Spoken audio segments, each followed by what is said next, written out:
Even before I start my talk,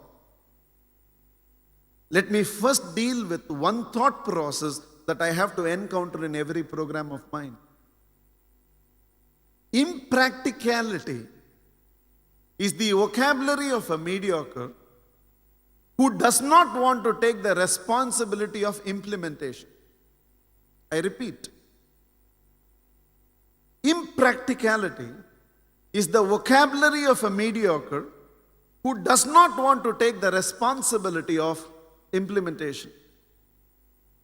For example, all of us sitting here, do we understand our health is important? Yes.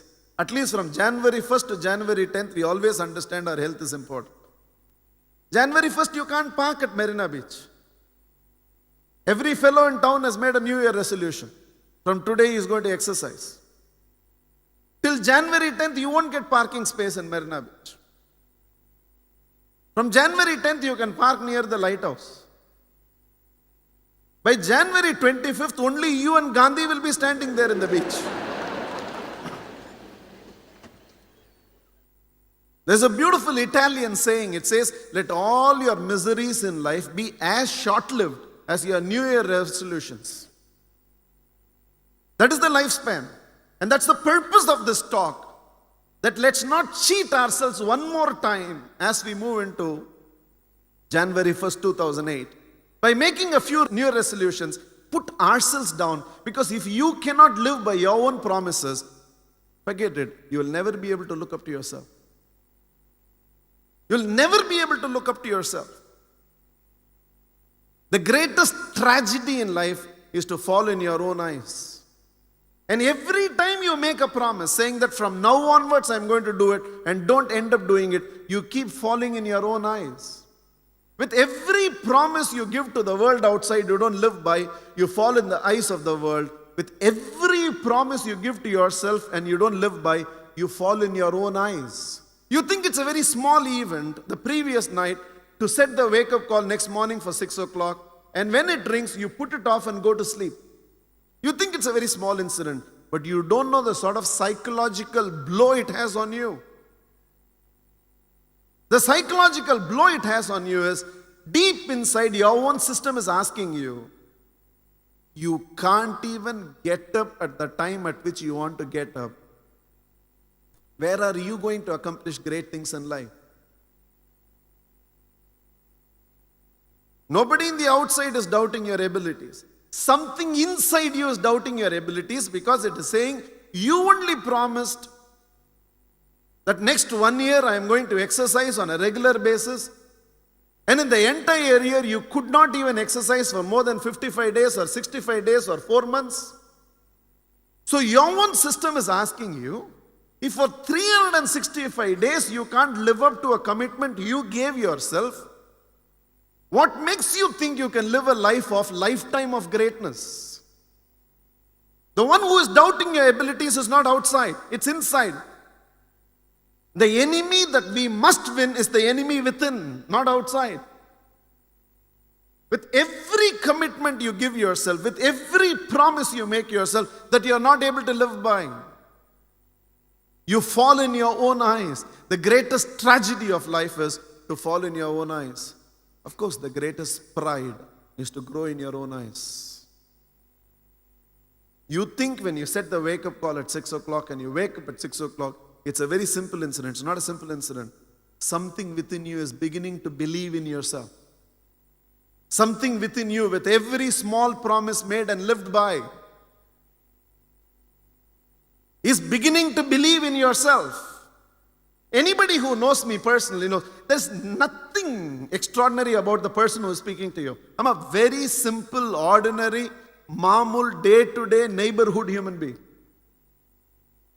There's nothing special about it. Some of my teachers are sitting here and they know that. They'll vouch for it. They think I'm a spiritual accident.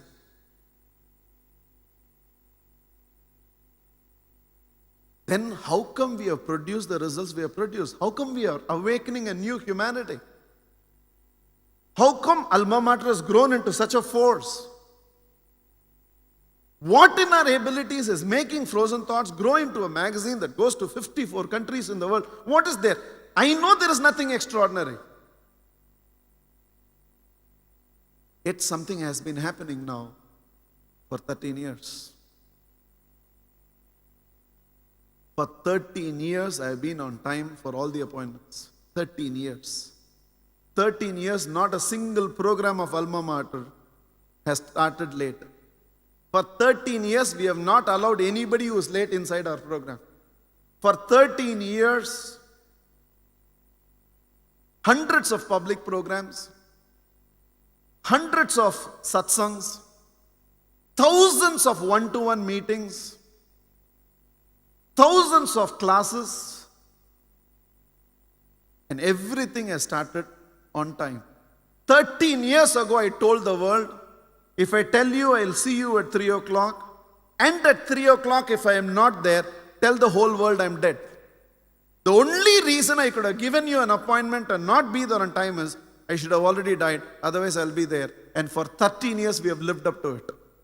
You speak about practicality, Rajan. Practically speaking, I also live in the same world you live. I also have traffic jams. For me also, chief minister's vehicle go. For me also, presidents come. For me also, flights get delayed. For me also, I can be sick. For me also, my near and dear man might have certain necessities. For me also, the vehicle can have a breakdown. Everything can happen. But somehow the premium that has been put on commitment.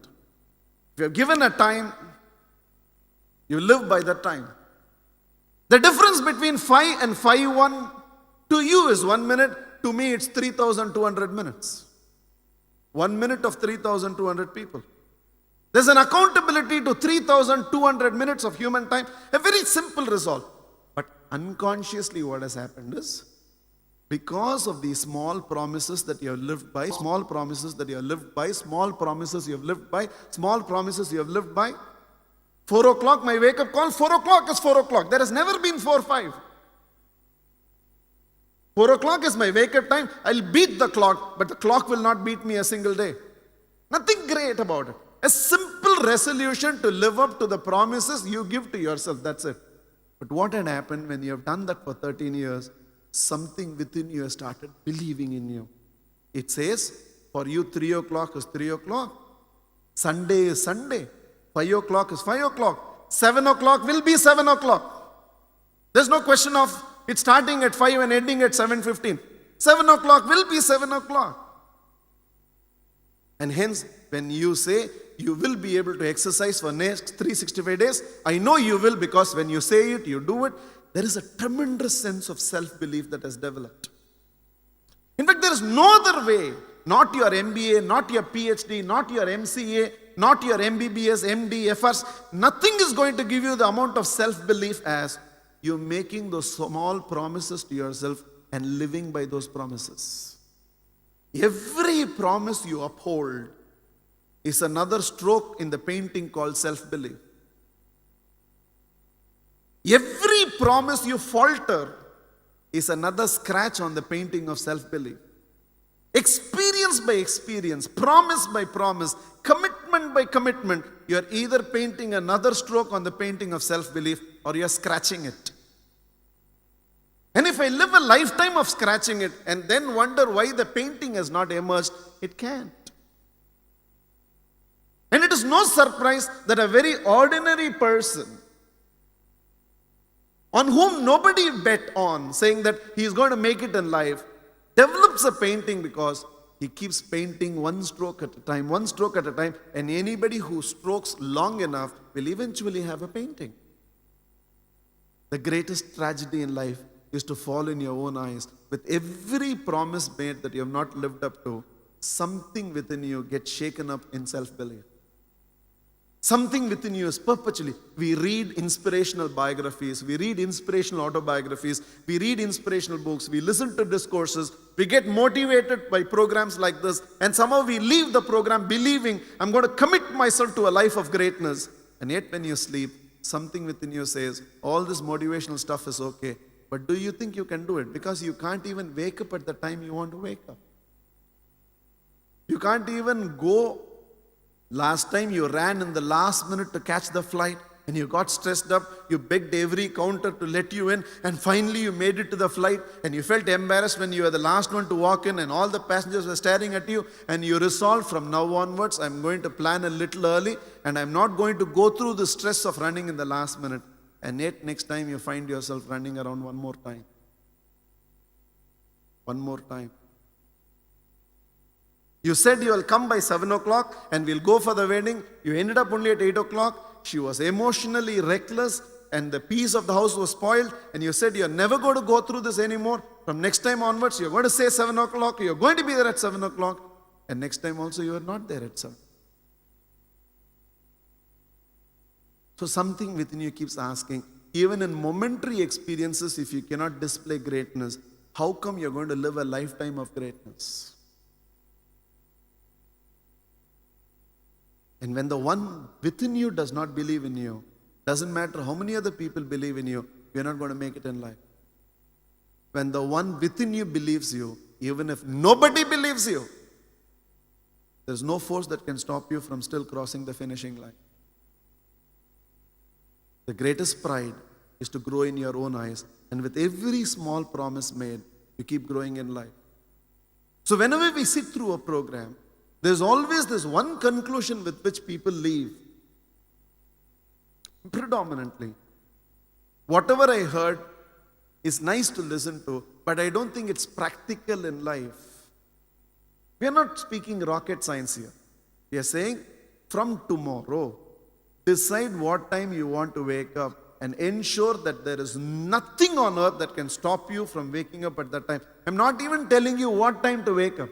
You decide. You want it to be early afternoon, 8 o'clock, it's okay with me. You make the decision what time. But if it's 8 o'clock, it's 8 o'clock. It's not 8:05. Not asking you to come and see at 3. You say only 3:30 is comfortable. Okay, we'll meet at 3:30. But 3:30 is 3:30. Not telling you from tomorrow 1.5 hours exercise.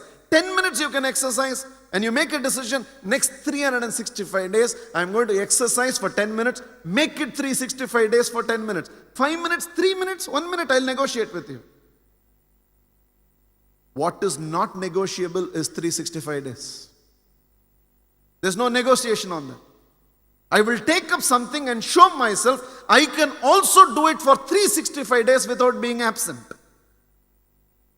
It's not to anybody else. It is to yourself that you have to show, even I can take up something in life and practice it for 365 days without being absent. One thing, not necessarily 10 things.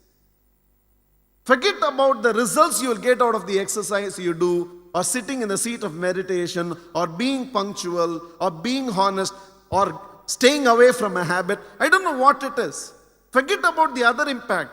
The psychological growth that you're going to have by showing yourself, I could also take up something and practice it for 365 days without being absent. The sort of self-belief it will develop in you. Instead, what we do is, we sit through a whole thing and we don't want to take the responsibility of implementation. So we leave by saying, it's nice to listen to, but it's not practical. What is impractical about waking up at a particular time? What is impractical about saying 10 minutes a day, I will do this on a daily basis, and to do it for the next 365 days? Rajan, I keep traveling. Of course. Wherever you travel, you brush your teeth. You don't say, because I'm traveling only in Chennai, when I'm there, I'll brush my teeth. Otherwise, I won't. Wherever you go, you have a bath, I assume. Wherever you go, you eat. So why, when it comes to certain new things, new commitments that you have to add to your life alone, traveling has to be a bottleneck? It need not be. Who gave you this feeling you can't do yoga when you travel? I don't think it's banned in Switzerland. Who gave you this feeling in Singapore you can't sit in the seat of meditation? Who gave us this feeling you can't be honest in Bangkok? Anything that we can take up, and it's a very simple thing, just to show yourself, I can also take up something and practice it for 365 days without being absent. Nothing impractical about it. Impracticality is the vocabulary of a mediocre who does not want to take the responsibility of implementation. The man that was created by the wisdom is no less. There's nobody who is less. The wisdom that created all of us the same. But in the life that we have lived, because we have let our own self-belief down by very low commitment levels, because we have continuously kept shaking ourselves up, and that is why sometimes when you observe from outside, you always look at somebody who's making it life and wonder how he made it in life. Intellectually, you score over him. Education-wise, you score over him. In terms of personality, you score over him. As a communicator, as a leader, you score over him. But in self-belief, he scores over you, and that is above everything else. The final qualification is self-belief. Get 100 out of 100 on knowledge, get 95 out of 100 on personality, get 90 out of 100 on communication, and get 45 out of 100 in self-belief, and you get 0, 0, 0 everywhere, 100 out of 100 on self-belief, you will find yourself led by him, and it's not the other way around. Impracticality is the vocabulary of a mediocre who does not want to take the responsibility. Because in 10 minutes time, at 7:10, by concluding this is not practical, you're free for 1 year. By agreeing it's practical, now you have a responsibility for 1 year and nobody wants to take that responsibility. And hence you think this is all fate, ye sab takdeer hai, vidhi. But man is the co-author of his destiny. He is not the only author of your destiny. Man is the co-author of your destiny. God completes the sentences which you start. How you start the sentence is very crucial. And when those sentences are one of self-belief, when one of continuity, you live a different life. So let's shun the company of people who want to hide their mediocrity under the banner called impractically.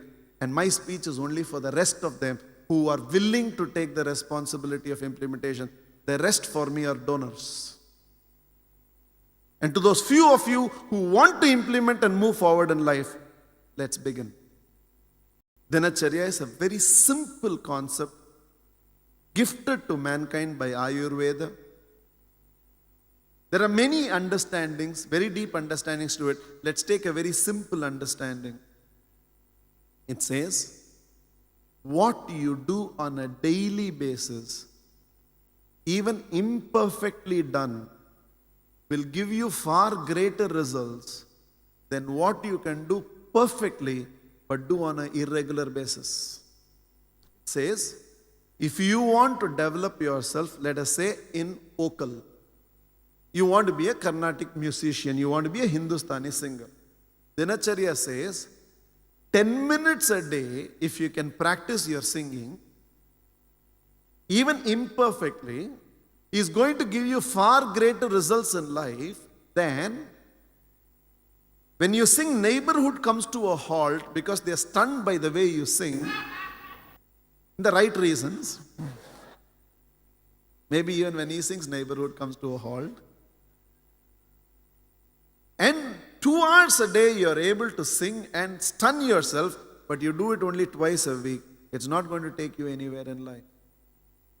2.5 hours a day, twice a week, you practice yoga, and you find that the yoga is giving you tremendous feel.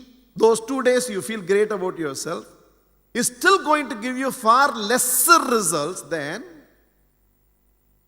a yoga you practice on a daily basis, say for half an hour a day, but on a daily basis is going to give you far greater results. On anything that you want to grow, on anything that you want to develop, on anything that you want to experience progress, the law of life being that on which I invest time grows. The law of life being that on which I invest time grows. If you feel that this relationship in my life has been phenomenally improving, that relationship in your life is improving because right now you are investing a lot of time in that relationship. If you feel this relationship in life is no more what it used to be, that is because that relationship is no more getting the time it used to get. 2007 was a brilliant experience as far as sales is concerned. The reason is the head of the organization has invested a lot of time in improving the sales strategies, motivating the sales team. But it so happened the number of customer complaints have dramatically increased. I've encountered more customer complaints this time than ever before because your customer service has suffered your investment of time. If right now you feel, last year physically you have become very fit, but intellectually there is a sense of lethargy that has come. The reason is last year there has been tremendous amount of investment of time on your physical health and you have not fed your intellectual growth enough. If last year was a year of tremendous spiritual growth, but at the same time that you find the business has been a little sluggish, if last year has been a tremendous excellence in your involvement with Rotary and you were awarded the outstanding president in the zone, but in the same period, your marriage has gone for a toss, it's not what it used to be, you don't have to think too far. That on which you invest time grows, that which you starve of your time shrinks. Dinacharya says, that on which you invest time on a daily basis grows towards perfection. That on which you invest time on a daily basis grows towards perfection. Anything that's done on a daily basis, even imperfectly, gives you far greater results than what you can do perfectly well but done inconsistently. And that is the premises of Dinacharya. The reason this talk is on December 30th is to appeal to all of you, rather than deciding that you're going to do 10 things in the year ahead, take 1, take 2, take 3, take something within you, but take something that you're able to pledge you'll be able to practice for 365 days. Think. You have the rest of the evening and the rest of your tomorrow till you get liquid spiritual. Invest some time on solid spirituality and think. Step forward only in directions, whether it is professional, it's personal, it's spiritual, it's social. Only step forward in those directions. Then this year I really want to make major strides with my Mridangam. Will you touch it all the 365 days? Will you touch it all the... Now I want to excel in French. Will you read or write all the 365 days? I'm going to redefine the bar of health for me. Next year when I am standing there, I should be a much healthier person than what I am right now. Will you be able to do something with your body the remaining 365 days? No absenteeism allowed. I'm going to practice pranayama. Will you be able to do it on a daily basis for 365 days? Take 3 things, take 2, take 5. Now I'm going to quit smoking. Will you be able to do it for 365 days? Nothing is going to shake you more than giving up smoking on January 1st and picking it up again on January 12th. That means you have not dropped smoking. You dropped a cigarette and picked it up again.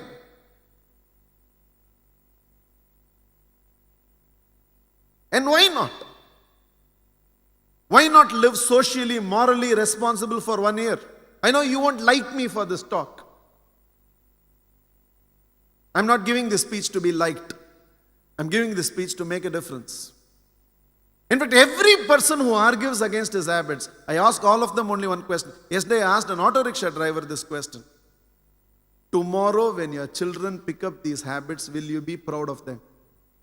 Don't argue with me what is right and what is wrong. Tomorrow when your children pick up the habits for which you argue, will you feel proud of? The day you see your son with a cigarette, your daughter with a beer, will you go and say, I'm proud of you, my child, like father, like daughter? Will you? Will you go and tell your son, so many years I've been drinking alone. I'm so glad now I have a Elite company. Thank you, beta. I will no more feel alone. Your daddu was useless. Your mummy was useless. Nobody was giving me company, beta. Finally, I found in you. That is why I have told everybody also. Satsang means like-minded people. I've told them, heaven's sake, change that now. No more say satsang is like-minded people, because a set of bevadas are also like-minded people only. People coming together to drink is like-minded. Let's change satsang to right-minded people, not like-minded people. Will you feel proud tomorrow when your children pick up the habits that you are practicing? In fact, will you be able to look into the eyes of your children and say, beta, what you're doing is wrong? Unless I live morally a correct life, I don't have the moral right to tell anybody else what is morality. Unless I live morally a right life, I will not have the strength with which I can empower anybody. Will your daughter be safe tomorrow night? Can she go out at 11:30? Will your daughter be safe? Will she be able to come back exactly the way you sent? What society have you built? Will you be able to, the habits that you argue for, will you be able to practice and still look straight into the eyes of your parents? Will you be able to practice the habits that you argue for and enter a place of worship? Go till 12 o'clock, drink tomorrow, and straight go to temple. Both will happen, liquid spirituality, solid spirituality, both will happen. Go straight. After all, there's no board there that says, don't get drunk and come. Go. Will you be able to enter? So something within you knows it is wrong. Something within you knows it's wrong. Why all this? Your relationship with me, with many of you, is a few minutes old.